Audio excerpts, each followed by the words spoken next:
Welcome back to the Real Estate News. Joining us now is Dick Stewart of 303 Associates. Welcome, Dick. Hello, how are you, Jenny?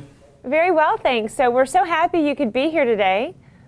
Well, it's great to be inside on a rainy day like this. Always good to be with you folks.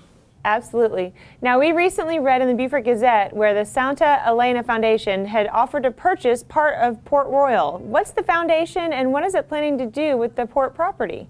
Well, your introduction to me as 303 Associates is correct. That's my business activities, but I'm also the treasurer on the board of the Santa Elena Foundation.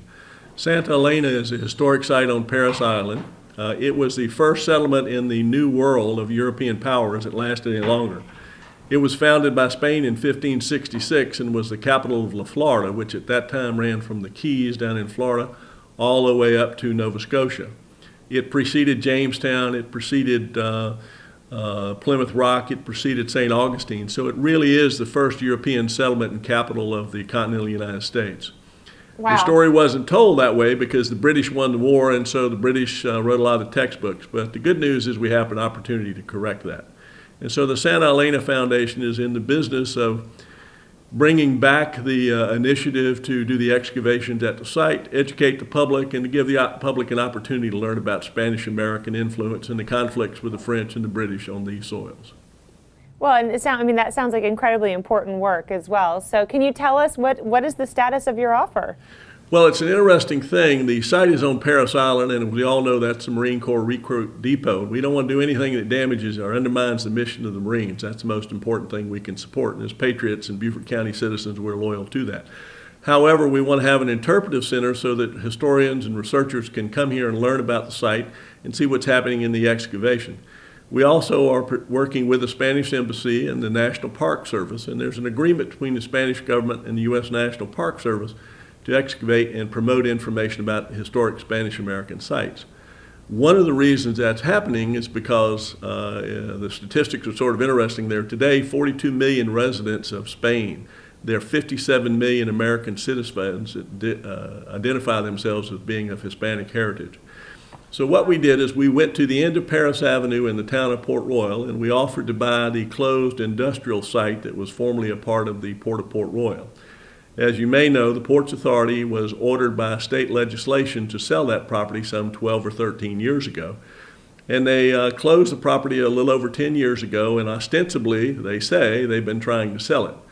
Well, we offered to pay full appraised value for that, and the Ports Authority rejected that price. They said that although state law requires them to sell it for appraised value, they didn't want to subdivide it and just sell the end of that. Now that makes absolutely no sense to me or to anyone else that's been looking at this as a reasonable business person. And I say that with a degree of frustration because it's fairly clear the Ports Authority has been focused on Charleston and has done nothing to sell this property. They responded to our offer with a dismissive, it was non-conforming, and then a statement that we were not paying the asking price. I responded to that saying, that's interesting, what is the asking price, since they've never told us or anybody else? And then I said, we knew it was non-conforming because we weren't trying to buy the 50 acres, we're trying to buy just a little small part. So then I got another letter from their attorney talking about us trying to cherry pick the, quote, front yard of a house. Well, if you've been down there, you know, these are two industrial buildings. It's an industrial site. It's ugly. They don't have a clean bill of health environmentally. They don't have a clean bill of health structurally. Why these people wouldn't do what the legislature said they should do and take full price, I have no idea. However, I do know that legislation is going to be introduced, I think this week, by our local senator and our local representative, Tom Davis and Shannon Erickson, to force this sale or take the property out of the State Ports Authority's hand.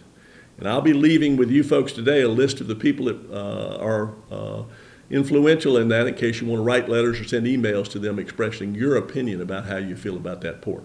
I can tell you, a lot of families lost a lot of money on Paris Avenue because the Ports Authority failed to do their job. And they should be taken out of the game, and somebody responsible that knows what they're doing and how to get it done. Listen, thank you so much for all that helpful information. We'll be sure to pass on to our viewers ways that they can take action to support this cause. So thank you, Dick. And thank you for watching. I'm Jenny Lockhart, and join us next time for your real estate news.